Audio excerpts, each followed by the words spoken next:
Teman-teman yang dirahmati Allah Subhanahu wa taala, pada suatu hari Rasulullah sallallahu alaihi wasallam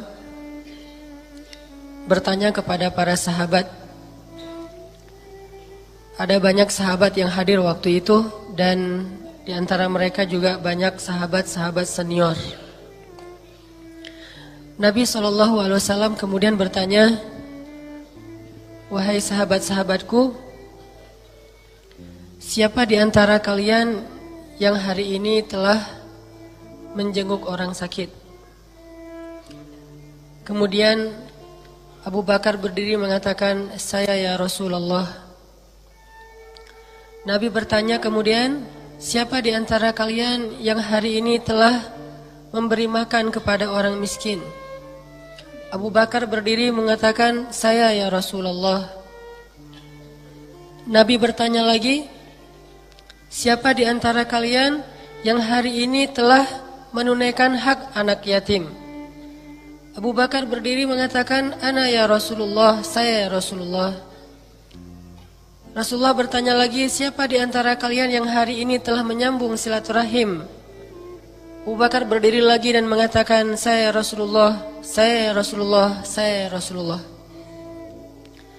Apapun pertanyaan yang diajukan oleh Rasulullah sallallahu alaihi wasallam, seolah-olah Nabi sedang mengabsen amal soleh para sahabat. Setiap kali Nabi bertanya, Abu Bakar selalu berdiri dan mengatakan, "Saya ya Rasulullah." Dan ini kita yakin sama sekali bukan dalam rangka ri'a an-nas, bukan dalam rangka riya. Karena sesungguhnya Abu Bakar terhindar dari sifat riya. Abu Bakar itu terhindar dari sifat sombong. Salah satu dalil bahwa Abu Bakar itu tidak sombong, dalil tentang isbal. Pernah dengar istilah isbal? Apa itu isbal? Memakai pakaian di bawah mata kaki. Nabi mengatakan, dilaknat orang yang memakai pakaian di bawah mata kaki. Kemudian Abu Bakar berdiri mengatakan, "Ya Rasulullah, bagaimana dengan pakaian saya? Semua pakaian saya di bawah mata kaki." Kata Rasulullah, "Engkau tidak termasuk di antara mereka ya Abu Bakar." Kenapa Abu Bakar tidak termasuk padahal pakaiannya di bawah mata kaki? Bukankah itu isbal? Karena ternyata maksud dari isbal bukanlah ukuran pakaiannya, tetapi maksud dari isbal adalah menyombongkan diri dengan pakaian itu. Karena dahulu membedakan orang kaya dengan orang miskin, salah satunya adalah dengan ukuran pakaian. Orang kaya cenderung memakai pakaian yang terinjak-injak di kaki mereka, sedangkan orang miskin menghemat kain sehingga satu helai kain bisa dipakai untuk 2 lembar baju. Sehingga pakaian jubah mereka rata-rata hanya di bawah lutut saja. Sehingga cenderung orang-orang kaya itu membanggakan diri dengan pakaian yang di bawah mata kaki. Sedangkan sekarang zaman sudah berubah. Maka isbal dalam makna kekinian kadang bisa berarti brand. Jika seseorang membanggakan dirinya dengan brand-brand yang mahal, maka dia termasuk orang yang sombong. Bukan lagi dengan ukuran pakaian. Bahkan sekarang orang miskin pun pakaiannya, celananya diinjak-injak. Orang kaya sekarang malah banyak yang pakai celana pendek ya. Kebalik ya. Orang kaya sekarang pakai celana pendek dan mahal-mahal lagi celana pendek tuh. Saya pernah mau beli nggak jadi. Akhirnya beli yang biasa aja, celana olahraga. Kalau yang celana pendek yang branded, harganya di atas 1 juta. Mau yang gaya-gaya anak-anak pantai aja, celana surfing harganya 1,5 juta. Padahal untuk mandi doang. Celana mandi itu. Maka sekarang udah berubah dengan zaman dulu. Yang mau saya sampaikan adalah, insya Allah Abu Bakar berdiri mengatakan, "Saya ya Rasulullah, saya ya Rasulullah." Insya Allah niatnya bukan untuk sombong. Jadi tidak selalu ketika kita menampakkan amal-amal soleh kita, berarti kita sombong atau riya. Enggak selalu kayak gitu. Innamal a'malu binniyat. Semua amal itu tergantung kepada niat di dalam hatinya. Intinya adalah setiap kali Nabi bertanya amal yang sudah dilakukan hari ini, para sahabat berdiri secara bergantian kecuali satu orang yang terus berdiri, yaitu Abu Bakar As-Siddiq. Ini menunjukkan bahwa dalam satu hari Abu Bakar As-Siddiq menjadi orang yang paling banyak beramal soleh di antara para sahabat. Sehingga Nabi SAW tersenyum dan mengatakan, seandainya terkumpul semua amal soleh ini dalam satu hari pada diri seseorang, maka dia dijamin masuk surga. Itulah salah satu di antara dalil bahwa Abu Bakar adalah salah satu yang dapat berita surga. Jadi wajarlah ketika Nabi SAW mengatakan khairun nas anfa'uhum linnas. Manusia yang paling baik, yang paling banyak manfaatnya untuk orang lain. Yang kehadiran dia sekali di muka bumi memberi manfaat kepada ratusan, ribuan, bahkan jutaan orang yang ada pada masa itu. Bahkan pada masa setelahnya. Bermanfaat dengan ilmunya dan bermanfaat dengan hartanya. Abu Bakar As-Siddiq salah satu di antara orang yang khairun nas anfa'uhum linnas. Dan harusnya kaum muslimin menjadi leader dalam kebaikan-kebaikan. Kenapa? Karena kaum muslimin kata Allah, kuntum khaira ummatin ukhrijat linnas. Kalian adalah umat yang paling baik di antara manusia. Dan kalau kita hubungkan ayat ini dengan hadis Nabi, harusnya menjadi paling baik itu berarti menjadi paling banyak manfaatnya untuk manusia. Dan saya masih tetap yakin dan insya Allah akan selalu yakin, selama seorang muslim berpegang teguh kepada agamanya, maka insya Allah dia akan pasti menjadi orang yang paling bermanfaat di antara manusia. Makin dia faham agamanya, makin dia besar manfaatnya untuk orang lain. Itu pasti. Mustahil terbalik. Makin faham agama, makin banyak orang yang dimanfaatin oleh dia. Mustahil. Makin faham agama, makin banyak mudarat atas orang lain. Mustahil. Makin faham agama, makin banyak merugikan orang lain. Mustahil kalau dia memahami agama dengan hati, bukan dengan fikiran saja. Al-fiqh, fiqhul qulub, kata ulama. Pemahaman adalah dengan hati, bukan dengan fikiran. Karena kalau pemahamannya dengan fikiran, tidak disebut alim atau ulama, tetapi disebut musaqqaf, orang yang berwawasan luas. Makanya teman-teman yang dirahmati Allah, Abu Bakar adalah salah satu di antara umat Nabi yang paling faham agama. Bahkan dia punya sense terhadap agama. Bahkan dia punya kepekaan, farasah, firasat dalam urusan agama. Salah satu di antara contoh Abu Bakar itu punya sense yang bagus dalam urusan agama. Terutama dalam urusan Rasulullah, karena beliau sangat mencintai Rasulullah. Ketika turun ayat, Al-yawma akmaltu lakum dinakum wa atmamtu alaikum ni'mati wa raditu lakumul Islam dinan. Atau turun ayat, idza jaa nasrullahi wal fath wa ra'aitan nasa yadkhuluna fi dinillahi afwaja. Semua sahabat ketika turun ayat ini bertakbir kecuali Abu Bakar yang menangis. Semuanya bertakbir. Idza jaa nasrullahi wal fath wa ra'aitan nasa yadkhuluna fi dinillahi afwaja. Agama sudah menang. Orang sudah berbondong-bondong masuk ke dalam agama Allah Subhanahu wa taala. Ketika Fathu Makkah, semua orang datang berbaiat kepada Nabi berbondong-bondong, berkelompok-kelompok, berkabilah-kabilah datang berbaiat kepada Nabi sallallahu alaihi wasallam.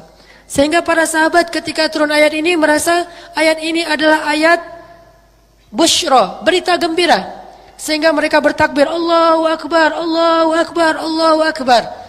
Tetapi di antara takbiran itu ada satu orang yang menangis, yaitu Abu Bakar As-Siddiq. Lalu mereka bertanya, ya Abu Bakar, ma yubkik? Kenapa engkau menangis wahai Abu Bakar? Abu Bakar menjawab, ya, ayat ini adalah ayat kemenangan. Begitu juga ketika turun ayat Al-yawma akmaltu lakum dinakum. Allah sudah menyempurnakan agamanya. Abu Bakar menangis dan ditanya, lalu beliau menjawab, kalau agama sudah disempurnakan, kalau agama ini sudah Allah menangkan, maka berarti tugas Nabi sudah selesai. Dan kalau tugas Nabi sudah selesai, berarti sebentar lagi beliau akan kembali kepada Allah Subhanahu wa taala. Baru setelah para sahabat mendengar penjelasan ini dari Abu Bakar As-Siddiq, Akhirnya mereka ikut menangis karena tidak rela berpisah dengan Rasulullah sallallahu alaihi wasallam. Ini menunjukkan dalamnya pemahaman Abu Bakar As-Siddiq terhadap agama Allah.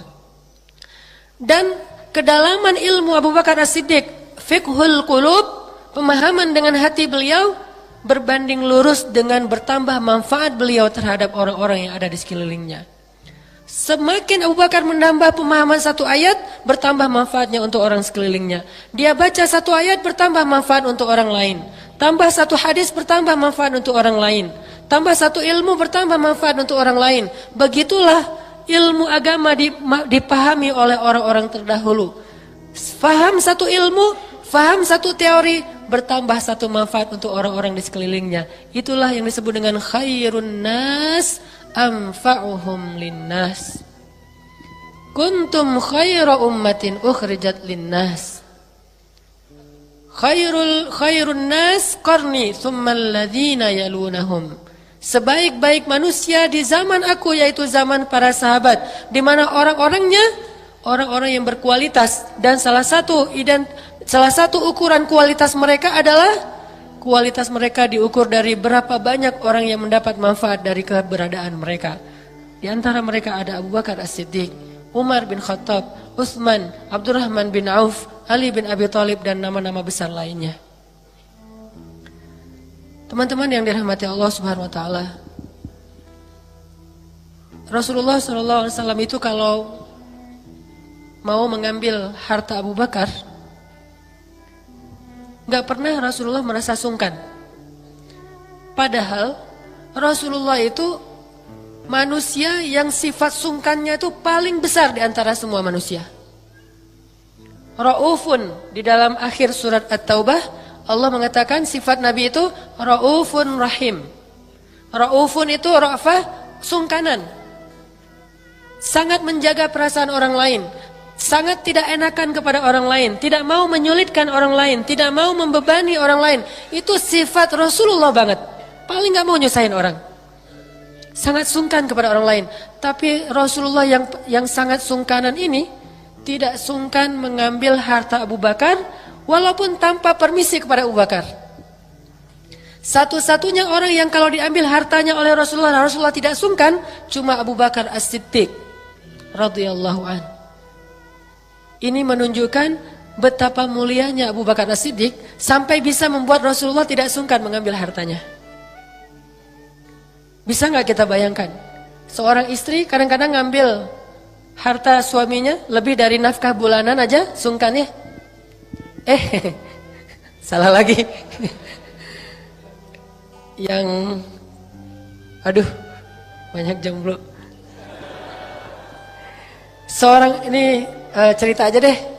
Mungkin kalau belum pengalaman gak apa-apa, cerita aja. Istri kadang ngambil harta suami aja tuh sungkan. Kayak mau belanja, udah ada nih jatah belanja 1 bulan, misalnya dikasih 1 bulan 50 juta misalnya. Cih.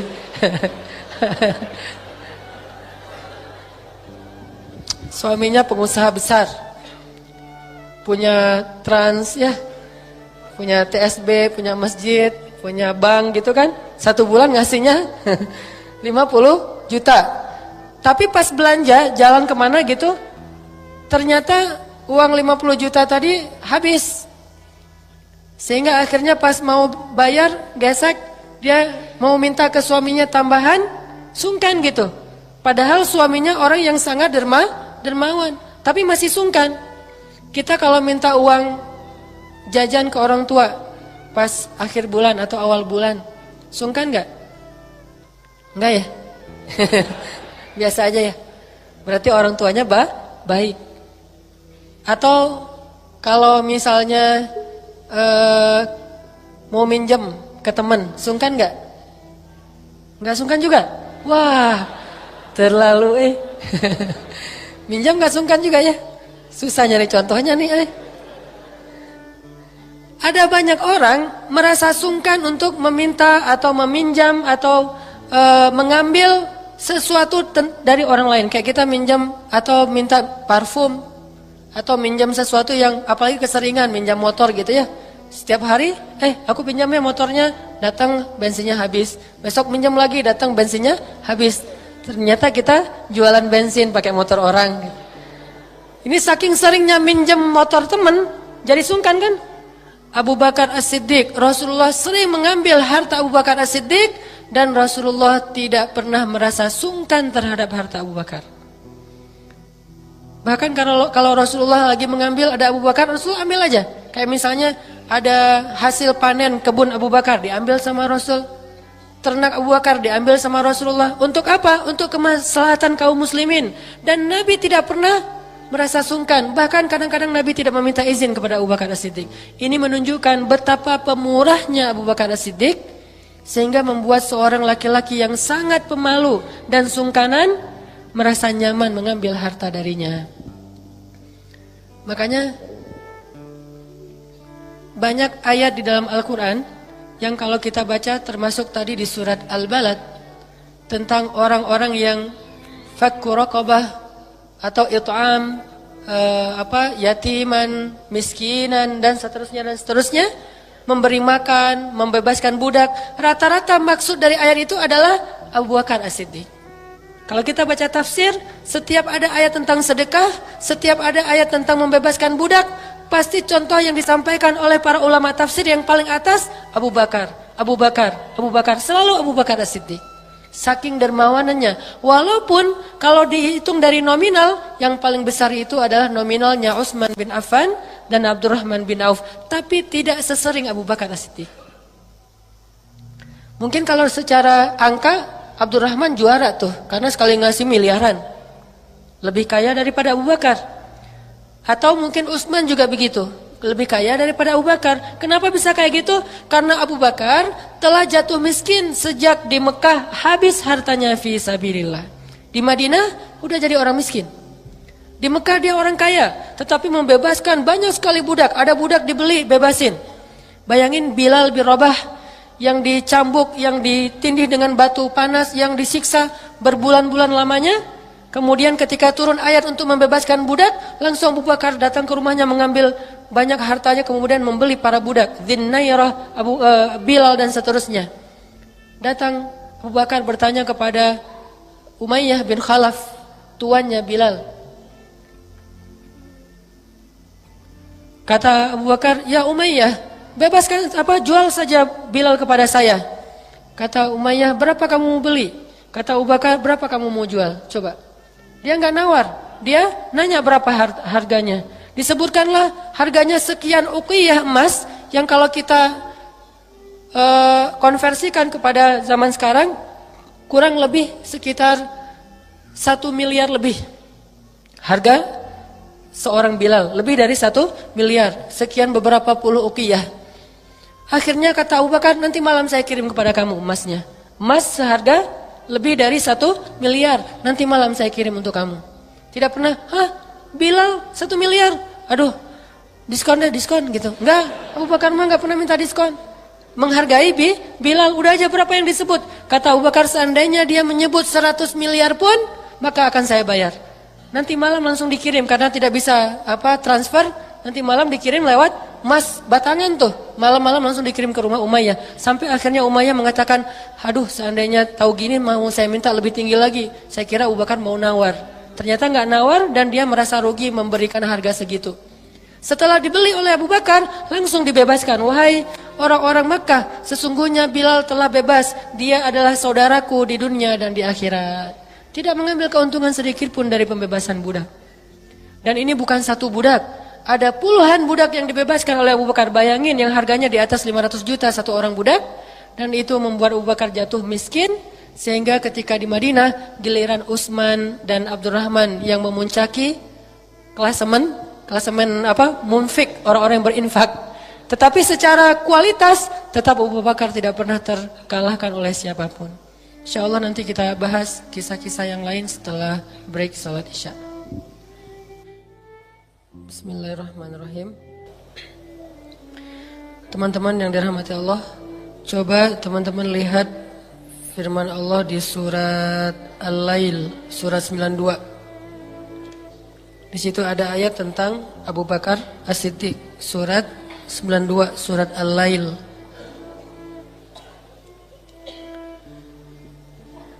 Surat Al-Lail surat 92 ayat 17. Ayat 17. Bismillahirrahmanirrahim. Wa sayujannabuha al-atqa alladhi yu'ti malahu yatazakka wa ma li ahadin 'indahu min ni'matin tujza illa ibtigha'a wajhi rabbihil a'la wa lasawfa yarda. Jadi ayat 17 sampai ayat 21 itu adalah Abu Bakar As-Siddiq secara khusus. Coba kita bayangkan ada ayat khusus turun tentang seorang sahabat Nabi SAW. Kalau sahabat-sahabat lain mungkin turun ayat tentang kisah. Kalau Abu Bakar bukan cuma turun ayat tentang kisah, tapi turun ayat yang memuji Abu Bakar As-Siddiq.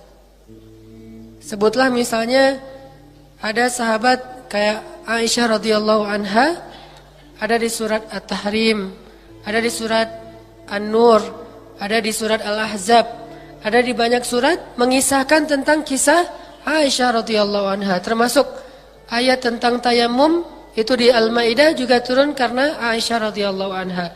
Tapi kalau Abu Bakar, ayahnya Aisyah, bukan mengisahkan tentang beliau, tetapi memuji beliau. Sedikit sekali sahabat yang sampai turun ayat memuji mereka di dalam Al-Quran itu sedikit sekali. Dan Abu Bakar ayatnya paling banyak memuji beliau di dalam Al-Quran. Allah Subhanahu Wa Taala bahkan menyebutkan beliau dengan kalimat Al-Atqa. Sehingga Abu Bakar As-Siddiq ini punya banyak julukan. Selain As-Siddiq, beliau juga dijuluki dengan Al-Atqa, orang yang paling bertakwa di sisi Allah Subhanahu Wa Taala. Apa dalilnya? Wa sayujannabuhal atqa. Dan semua ulama tafsir sepakat yang dimaksud dengan al-atqa, orang yang paling bertakwa di dalam ayat ini adalah Abu Bakar As-Siddiq. Dan Allah berfirman di Al-Quran surat yang lain, Al-Hujurat, Inna akramakum indallahi atqakum.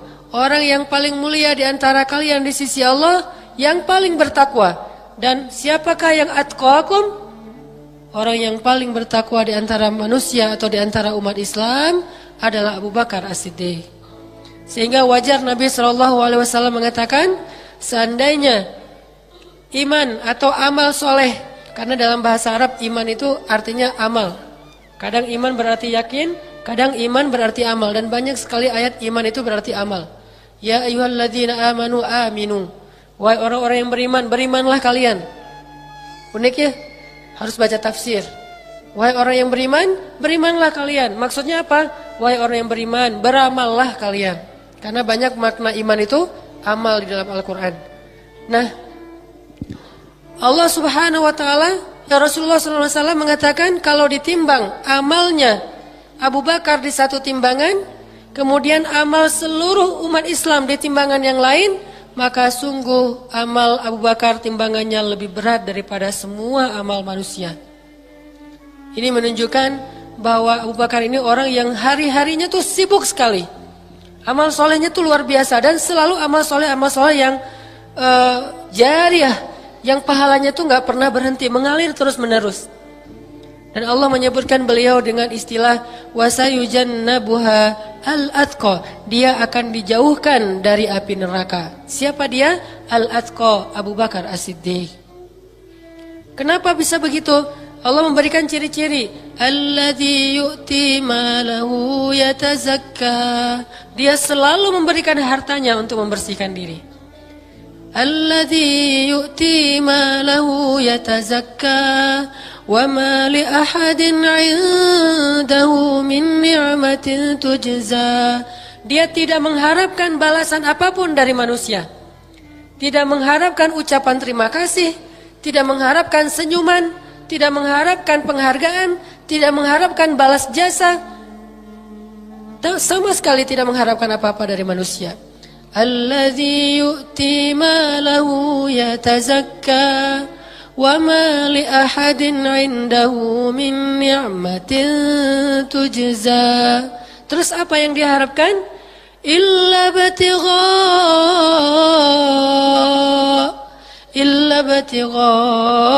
wajhi rabbil a'la.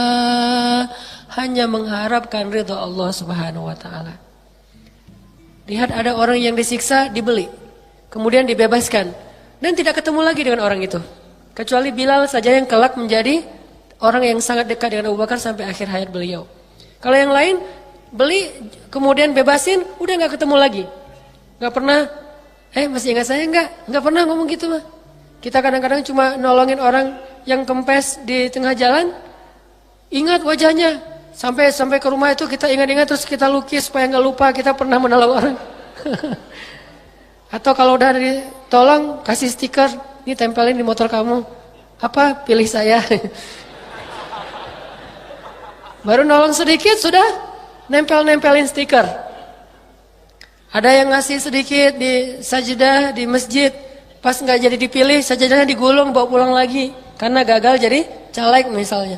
Abu Bakar As-Siddiq, wa ma li ahadin 'indahu min ni'matin tujza.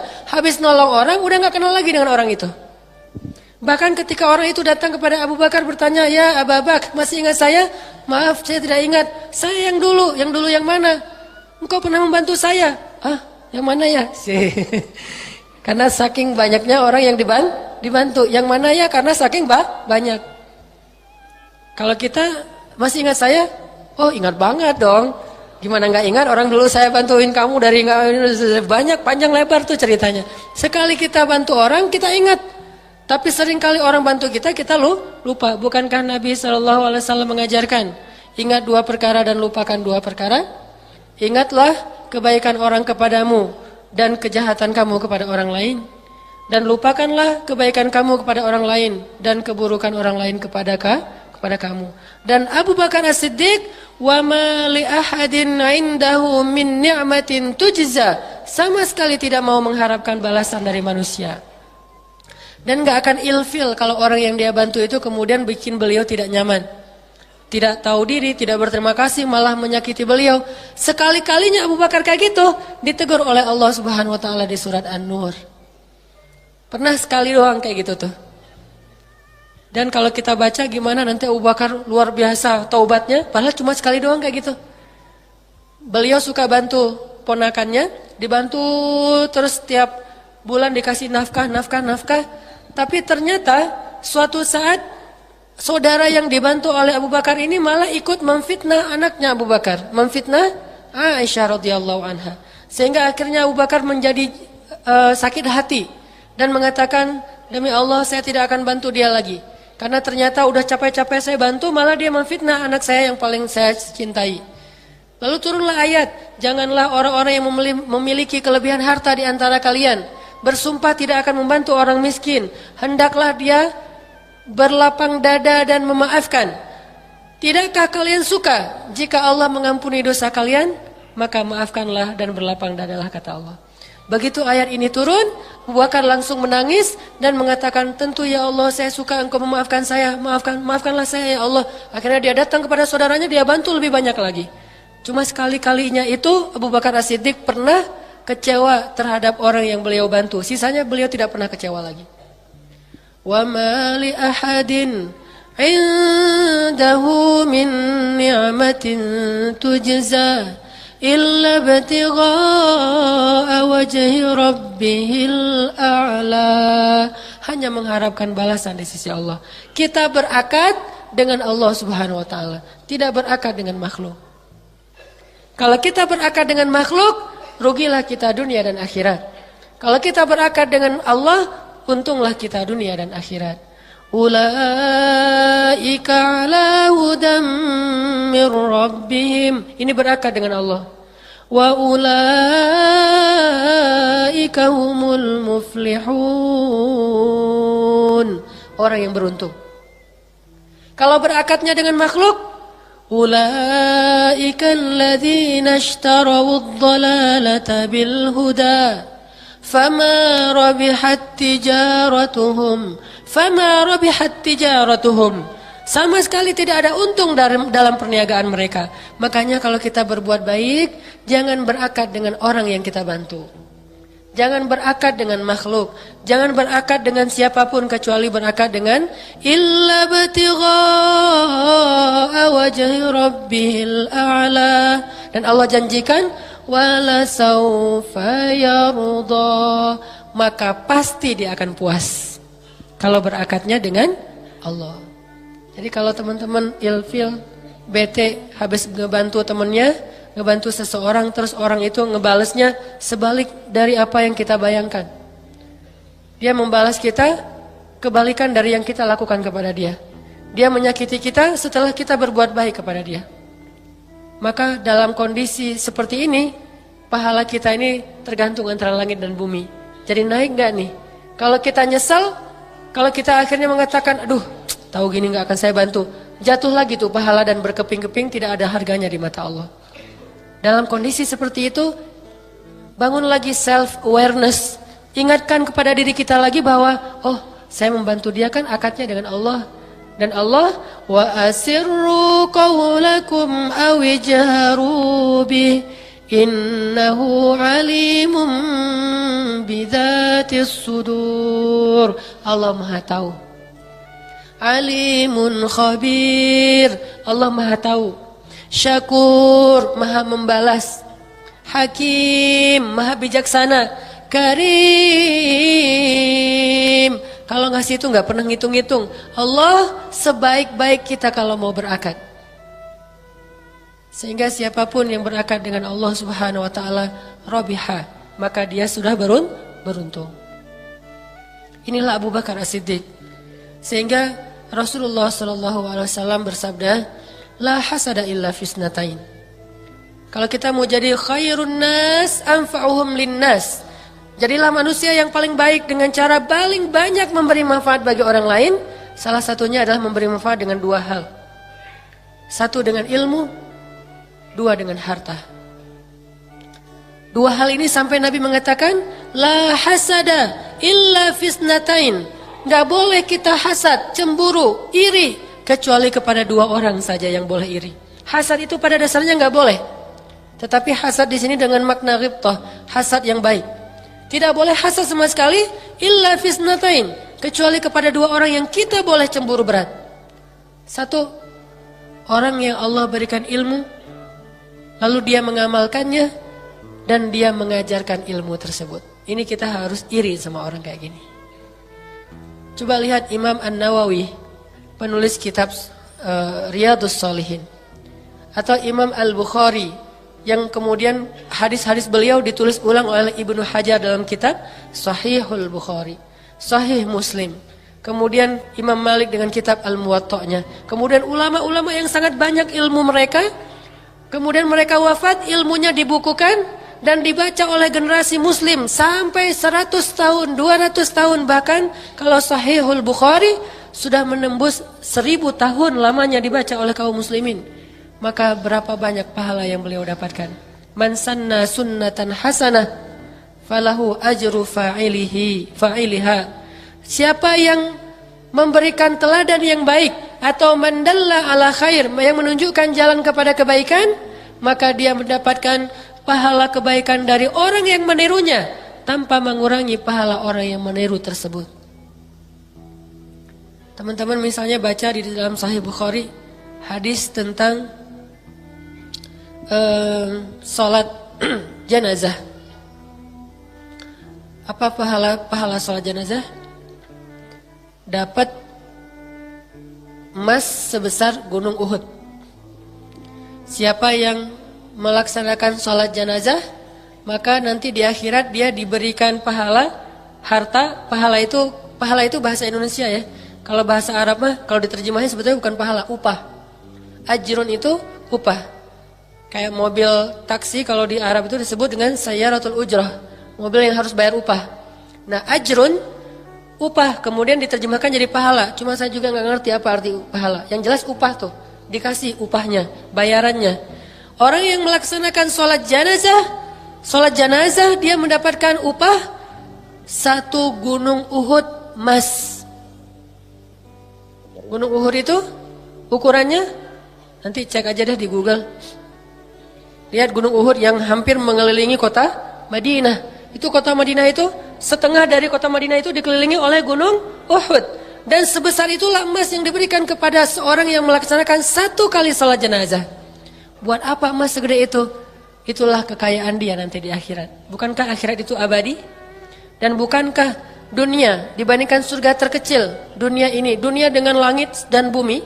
Bukankah langit dan bumi ini jarak yang sudah pernah ditempuh dengan sains kita adalah, kalau nggak salah 350 miliar tahun cahaya? Jarak terjauh, luas terjauh dari dunia ini 350 miliar tahun perjalanan cahaya. Dan ini dibandingkan surga terkecil, surga orang yang paling terakhir masuk surga, maka dunia ini hanya seperti setitik debu dibandingkan dengan surga yang begitu luas. Padahal itu surga terkecil tuh. Sehingga orang-orang yang di dalam surga Allah berikan kekayaan yang luar biasa. Salah satu kekayaan yang luar biasa itu adalah sholat jenazah. Dengan sholat jenazah kita jadi orang yang kaya raya, punya emas sebesar gunung Uhud. Sedangkan jenazah yang disolati, setiap orang yang mensolatinya menggugurkan dosa-dosa dia. Makanya sholat jenazah itu penting sekali teman-teman. Kalau ada orang yang meninggal di tetangga kita, datang sholati, jangan cuma datang terus bela sungkawa pulang. Sebelum datang ke tempat orang yang sedang kena musibah kematian, berwudu dulu di rumah. Niatkan untuk sholat. Kalau orangnya jenazahnya sudah dimandikan, walaupun belum disolatkan secara berjamaah, dan kita mungkin berpikir besok tidak akan sempat mensolati secara berjamaah karena pagi-pagi harus berangkat kuliah atau kerja, maka minta izin, bolehkah saya solati sekarang? Akhirnya kita solati dia.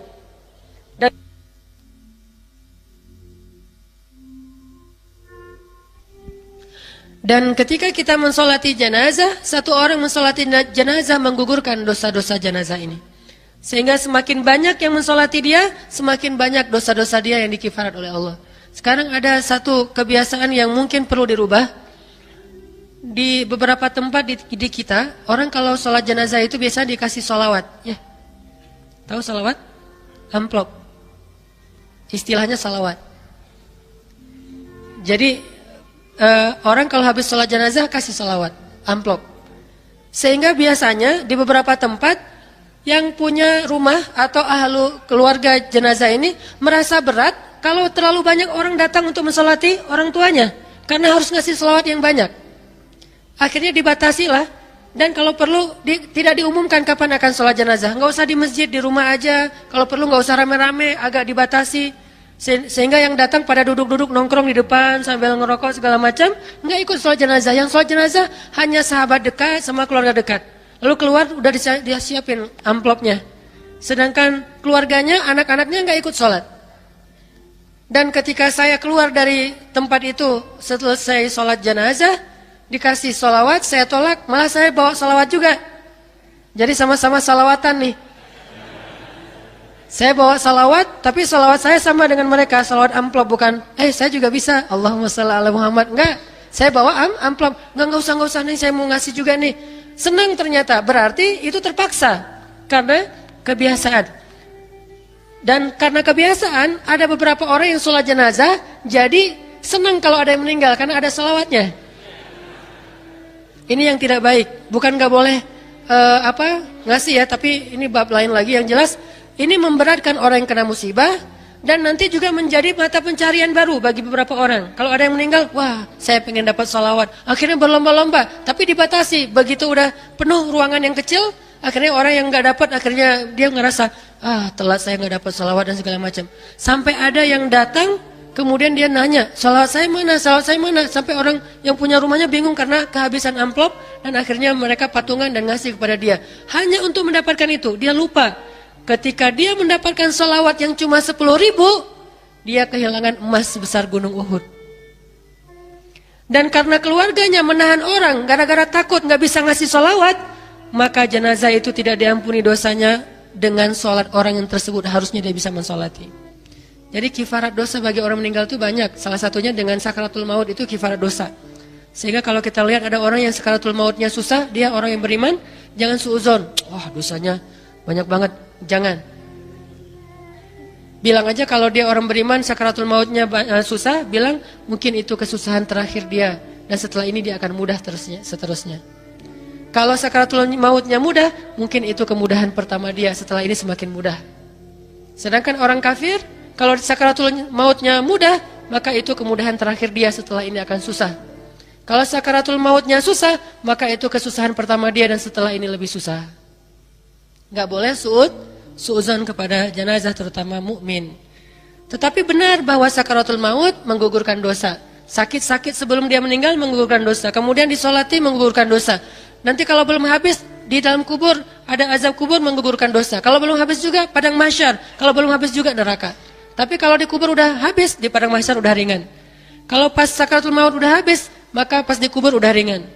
Kalau di padang mahsyar habis, maka nggak masuk neraka, langsung ringan masuk surga. Semuanya kifarat dosa. Balik lagi intinya adalah tadi ngebahas apa? Jadi ke salat jenazah. Gunung Uhud. Bayangin Imam Al-Bukhari menulis satu hadis Nabi SAW tentang fadilah sholat jenazah. Lalu sholat jenazah ini kita baca hadisnya, kita sholat jenazah. Berapa jenazah yang meninggal dalam satu hari di seluruh dunia? Yang kemudian mukmin tahu hadisnya dari Sahih Bukhari dan mereka mensolati jenazah ini. Berapa banyak pahala sholat jenazah yang didapatkan oleh Imam Al-Bukhari padahal beliau sudah wafat. Imam Bukhari ketika wafat mungkin pahalanya 1 miliar. Tapi begitu dibangkitkan pahalanya puluhan triliun. Beliau sampai heran sendiri, ini amal dari mana ini? Ini saya nggak pernah ngerjain, ini nggak pernah. Catatannya banyak sekali, sampai malaikat juga nggak sanggup membuka lembaran-lembaran catatan amal solehnya Al-Bukhari. Kok bisa sebanyak itu? Padahal ketika wafat, beliau hanya punya catatan sekian. Tapi begitu bangkit dari kubur, catatannya jauh lebih banyak daripada ketika beliau wafat. Karena disebut dengan amal jariyah yang terus mengalir pahalanya. Salah satunya adalah ilmu yang diajarkan. Makanya kita dengki, kita iri, kita cemburu dalam makna positif kepada ulama. Terutama ulama-ulama terdahulu yang dari kitab mereka kita belajar. Ilmu yang saya sampaikan walaupun sederhana, ini hasil bacaan terhadap kitab-kitab para ulama. Dan saya mendapatkan pahala dengan menyampaikan, ulama itu juga mendapatkan pahala dari apa yang saya sampaikan. Nanti teman-teman yang mengajak teman-teman yang lain untuk hadir, mendapatkan pahala dari yang teman yang diajak. Dan seterusnya, gak pernah terputus. Bayangin kalau misalnya kita nggak jadi ulama, gimana caranya cemburu ke ulama, pengen dapat manfaat seperti ulama, padahal kita bukan ulama. Maka caranya ajaklah lebih banyak orang untuk hadir dalam majelisnya ilmu. Ngajak dengan ngajar berbeda. Kalau kita nggak mampu mengajar, kita bisa mengajak. Pahalanya sama dengan mengajar. Bayangin teman-teman cuma modal WA 1 kali, dan itu juga udah kuotanya udah masuk, nggak perlu modal, kayaknya nggak modal namanya ya. Karena kuotanya juga berapa sih kalau cuma 1 WA doang? Broadcast misalnya, atau enggak WA, broadcast ke grup. Ada taklim atau mungkin di sosial media kita nge-posting gitu, ada taklim, repost. Pas kita nge-posting, akhirnya dari misalnya kita punya follower 1000, yang datang dari 1000 itu 1% aja. 10 orang. Datanglah 10 orang dari 1000 yang melihat postingan kita. 10 orang ini ada yang dari Cicalengka, ada yang dari Garut, ada yang dari mungkin dari mana-mana, atau minimal Bandung Raya deh. Ada dari Cimahi, ada dari Cilenyi, ada yang dari misalnya daerah-daerah yang jauh misalnya, sampai daerah Banjaran misalnya, ada yang dari macam-macam tempat. Datanglah ke Bandung. Setiap langkah mereka berpahala di sisi Allah dan menggugurkan dosa. Begitu juga yang mengajaknya. Ini cara kita menjadi khairun nas, anfa'uhum linnas. Pertama dengan ilmu. Kalau kita nggak bisa mengajar ilmu, minimal kita mengajak orang untuk belajar ilmu. Dan hati-hati juga mengajar ilmu, jangan sampai kita terlalu mudah memforward suatu broadcast yang sudah disimpulkan seolah-olah itu pasti kayak gitu. Kadang-kadang justru memunculkan perpecahan di antara kaum muslimin. Karena kan sekarang banyak sekali broadcast-broadcast yang sifatnya memecah belah. Yang satu menyalahkan yang lain, menganggap yang lain itu sesat atau masuk neraka atau apapun. Yang kayak gini-gini kita harus menyeleksi lebih bijaksana. Tetapi kalau hadisnya yang sifatnya menyemangati tanpa menjudge, kita harus jadikan slogan kita no judgment. Itu slogan anak muda sekarang, Muslim 2016, no judgment. Gak boleh kita menjudge orang lain. Yang ada adalah ngajak, jangan ngejudge. Kita ngajak orang lain, kita motivasi. Kalau ada unsur ngejudge, ada unsur menyalahkan orang lain, kita edit, kita sensor unsur tersebut.